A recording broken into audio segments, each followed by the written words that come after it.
салом мегӯям ба ҳамаи онҳое ки ба озодӣ видео канали радиои озодӣ дар ютуб пайвастанд ва ҳоло моро тамошо доранд. Шаълои Гулхоҷа ҳастам, дар рӯбароятон ва барои шумо дуруд мефиристам аз дафтари марказии радиои озодӣ дар шаҳри Прага дар рӯзи якшанбе 25 ноябр ва умедворам ки ҳар куҷое ки ҳастед сеҳату саломат ҳастед ва чун ҳамеша вафодор хоҳед монд. Ташаккур барои ҳамроҳӣ ва ман шурӯъ мекунам аз хабарҳои тозае ки дар ин рӯзи истироҳат дар даст дорам. Мақомоти Тоҷикистон то охири имсол сарнавишти ду бонки дучори мушкил Агроинвестбонк ва Тоҷик Содиротбонкро ҳал хоҳанд кард. Ҷамшед Нурмуҳаммадзода, раиси Бонки Миллии Тоҷикистон рӯзи 23 ноябр дар парлумон гуфт феълан як гурӯҳи вижа суду зиёни кори ин ду бонкро таҳқиқ дорад.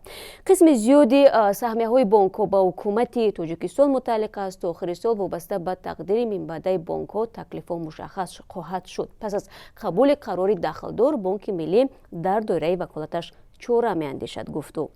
3 соли пеш дар пайи коҳиши воридоти пули фиристодаи муҳоҷирон Тоҷик Содиротбонк, Агроинвестбонк, Тоҷпромбонк ва Фононбонк дучори мушкил шуда дар пардохти амонати муштариён оҷиз монданд. Дар ин миён Тоҷпромбонк ва Фононбонк муфлис эълон шуданд. Тоҷик Содиротбонк ва Агроинвестбонк 3 сол боз талош доранд ки аз миёни сели буҳрон солим ба дар оянд. Ҷамшед Нурмуҳаммадзода дар ҷаласаи парлумон гуфт ин ду бонк имсол беш аз 200 миллион сомонӣ қарзи худро аз мардум кам карданд, вале ҳанӯз қонеъкунанда нест. Ба қавли ӯ дар ҳоли ҳозир Тоҷик Содиротбонк аз мардум беш аз 500 миллион сомонӣ ва Агроинвестбонк беш аз 800 миллиони сомонӣ қарздор аст. рӯзе аз 5 то 7 зани тоҷик аз зарбу лад ва озору азияти шавҳар ва хешу табори онҳо ба Шамигул Аминова шикоят мекунанд. Шикоят гоҳе телефонӣ ва гоҳе дар суҳбати рӯбарӯ баён мешавад. Дар маркази пешгирӣ аз зӯроварӣ дар оила ҳуқуқшиносо ҳам омодаи машварат ба ҷабрдидаҳои хушунати хонаводагӣ ва занони корафтода ҳастанд. Мукаррама Қаландар ва як зани тоҷик гуфт бо сад умед ба ин марказ барои кӯмакхоҳӣ омадааст. ӯ чанд сол пеш шавҳарашро аз даст дод ва бо писари 14-солаи худ дар кӯча монд. хешовандони шавҳараш нахостанд ба ӯву писараш якҷо зиндагӣ кунанд. Қаландар ва борҳо барои маскун шудан дар хонаи шавҳари марҳумаш талош кард, аммо ба ёдаш фарёдрасе пайдо накард. мегӯяд солҳои аввал бародараш ба ӯ кӯмак мекард, ҳоло дигар вазъи молии ӯ ҳам бад шуд ва дубора дар кӯча монд. Бар асоси омори расмии мақомот дар як соли охир беш аз 130 зану духтари тоҷик дар пайи хушунати хонаводагӣ дар бемористонҳо бистарӣ шуда таҳти назорати пизишкон қарор гирифтанд. аз инҳо 40 нафар ба зӯроварии равонӣ, 14 нафар ба зӯроварии иқтисодӣ ва 7 нафар ба зӯроварии шаҳвонӣ дучор шуданд. мақомот гуфтанд ки қурбониёни хушунат танҳо пас аз он ки натавонистанд дар шароити хона вазъи худро беҳ намоянд ба бемористонҳо муроҷиат мекунанд. раҳбари нави истодии нирӯҳои мусаллаҳи Британия Русияро таҳдиди бузург ба ин кишвар номид. ӯ гуфт ки хатари Русия ба Британия аз гурӯҳҳои террористии давлатии исломӣ ва Алқоида дида бештар аст. Марк Карлтон Смит дар суҳбат бо нашрияи The Telegraph гуфт таҳдиди Русия ба зарфиятҳои артиши он кишвар маҳдуд намешавад. Ба қавли ин генерали бритониёӣ Москав талош дорад бо ҳамлаҳои киберӣ ва инчунин аз тариқи фазову зери об суботи ғарбро ба ҳам занад. Картлон Смит дар ин мусоҳиба аз пешниҳодҳо барои тақвияти НАТО ҳимоят кард, аммо идеяи ташкили нирӯҳои ягонаи аврупоиро напазируфт. Британия якҷо бо Амрико ва муттаҳидонаш шомили эътилофи байналмилалӣ ҳастанд, ки дар Ироқу Сурия алайҳи гурӯҳи тундрави давлати исломӣ меҷанганд. Ба қавли генерали бритониёӣ вақтҳои ахир таҳдиди исломгароёни тундрав кам шудааст. ӯ гуфт гурӯҳҳои тундрав тақрибан аз ҳамаи қаламравҳое ки қаблан дар ихтиёрашон буд маҳрум гардиданд. имрӯз ҳазорҳо тарафдорони сарпарасти мақоми сарвазири Арманистон Никол Пашинян дар маркази Ереван раҳпаймоӣ намуданд. Никол Пашинян дар хитобе ба тарафдоронаш гуфт, ки дар ҷараёни эътирозҳои осоиштаи баҳори соли равон ҳокимият дар ин кишвари Қавқоз ба дасти мардум баргардонида шуд. дар моҳи октябр Пашинян эълон кард, ки аз мақоми сарвазирии Арманистон истеъфо медиҳад, то ин ки парлумони ин кишвар ҳам пароканда шуда дар як интихоботи пеш аз моҳлат маҷлиси нави қонунгузори ин кишвар интихоб шавад. интихоботи пеш аз моҳлати Арманистон бояд гуфт, ки 9 декабр баргузор мегардад. پلیس پاکستان رهبر گروه مذهبی لشکر لبیک و چندی از طرفدارانش را دستگیر کرد. این گروه مذهبی در اعلامیه روز 21 نوامبر گفت خادم حسین رضوی در شهر لاهور پاکستان بازداشت شد. گروه لشکر لبیک تحت رهبری خادم حسین چند پیش در واکنش به لغو حکم اعدام یک زن مسیحی متهم به توهین به مقدسات اسلام تظاهرات گسترده را راهاندازی کرده بود و رضوی و جانبدارانش تنها پس از آن دست از اعتراض برداشتند که حکومت پاکستان گفت تا زمان حکم اعدام آسیه بیبی از نو بررسی نشود اجازه خروج از کشور را نخواهند داشت. مقامات قرقیزستان گفتند که در زندان‌های این کشور 80 شهروند تاجیکستان نگهداری می شود و آنها از 20 تا 50 ساله هستند. در خدمات دولتی مؤسسه‌های اصلاحی نزد حکومت قرقیزستان روز 24 نوامبر به رادیو آزادی گفتند حدود 70% محبوسان تاجیکستانی برای فروش یا نگهداری مواد مخدر حبس گردیدند. مسئله استرداد زندانیان از قرقیزستان به تاجیکستان در سازشنامه دوجانبه بین دولتی پیش بینی شده است، ولی با اعتراف کارشناسان در عمل کشورها خیلی کم به چنین اقدام‌ها می‌پردازند. با گفته سخنگوی خدمات دولتی ادای جزای نزد حکومت قرقیزستان الیانورا ساباتر و قرقیزستان امسال تنها 2 شهروند روسیه و 1 شهروند یکی از کشورهای ساحلی بالتیک را بازپس داده است. او گفت با تاجیکستان همچنین سازشنامه دارند ولی از آنجا این گونه درخواستان نمی‌شود.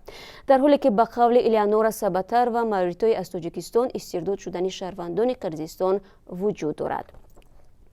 یک شهروند 38 ساله تاجیکستان در اداره پلیس ویشنیاکی شهر مسکو جان داده است. حادثه روز 21 نوامبر در حال رخ داده است که نیروی ویژه صبر 18 شهروند تاجیکستان را دستگیر کرده به اداره پلیس آورده بود. نمایندگی وزارت مهنت و مهاجرت تاجیکستان در شهر مسکو روز 21 نوامبر به اداره پلیس نویه ویشنیاکی شهر مسکو رفته هویت شهروند ففتیده کشور را معلوم کردند. او شایف الهام‌الدین شراف‌الدینویچ بوده 7 اپریل سال 1980 تولد شد است. ماکسیم کالاساویتوف افسر خدمات مطبوعات پلیس شهر مسکو روز 21 نوامبر در صحبت با رادیو آزادی گفت از روی این حادثه حالا در اداره پلیس نویه ویشنیاکی تفتیشات کاری شروع شده است.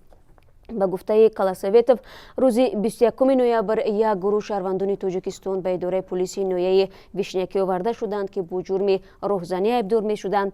وضع سلامتی شهروند 38 ساله تاجیکستان بد شد و در اداره پلیس فافتید. پزشکان یاری تجلی دعوت شدند و طبق تشخیص ابتدایی آنها این نفر بر اثر بیماری دل درگذشته است افزود او. مسئولان نمایندگی وزارت مهنت و مهاجرت تاجیکستان در شهر مسکو گفتند جسد الهام‌الدین شایف هنوز در سردخانه نگهداری می شود و قرار است امروز به خاطر معین کردن سبب مرگ تشخیص شود. در این خدمات گفتند تنها پس از انجام تشخیص جسد را به تاجیکستان خواهند فرستاد. به زودی 20 صاحبکار ازبکستانی در یک گوشه بازار حاجی شریف شهر بختر مرکز ولایت ختلان به کار آغاز خواهند کرد.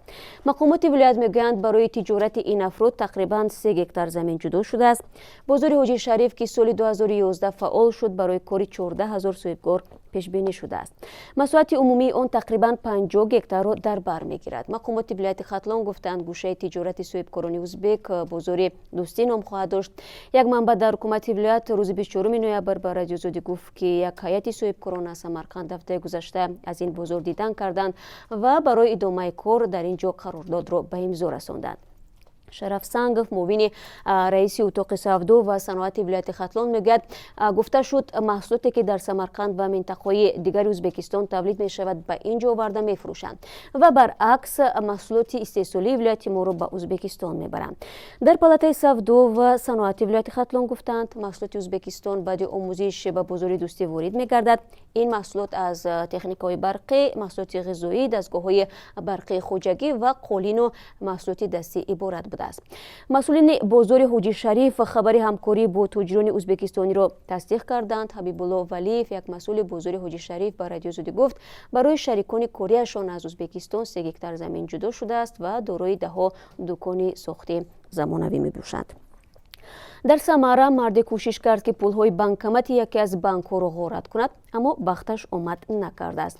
ӯ ҳамон қисмати банкоматиро шикаст ки дар он пулҳои тақаллубӣ нигаҳдорӣ мешуданд ва ба ҳангоми дуздӣ ин қуттӣ низ холӣ будааст. табри вазорати корҳои дохилии Русия хабар медиҳад, ин мард зода яке аз кишварҳои Осиёи марказӣ буда боздошт шудааст. Ба гуфтаи пулис ӯ қаблан низ мавриди таваҷҷӯҳи мақомоти интизомӣ қарор дошт ва чун аз пулҳои қалбакӣ гуфтаем дар вилояти суғди Тоҷикистон шаҳрванди Русияро дастгир карданд, ки дар як аз бонкҳои Бобоҷон Ғафуров 5000 еврои сохтаро иваз кардааст. Баъди боздошт аз ӯ ҳамчунин 36 адад асъори қалбакӣ 500 евроӣ дарёфт карда шуд. Ба қавли вазорати корҳои дохилии Тоҷикистон, боздоштшуда Роман Виданов сокини шаҳри Новосибирск будааст. асъори қалбакӣ аз рӯи шакл, ҳаҷм ва дигар сифатҳо ба еврои аслӣ монандӣ дошта, қалбакӣ будани онро муайян кардан душвор будааст.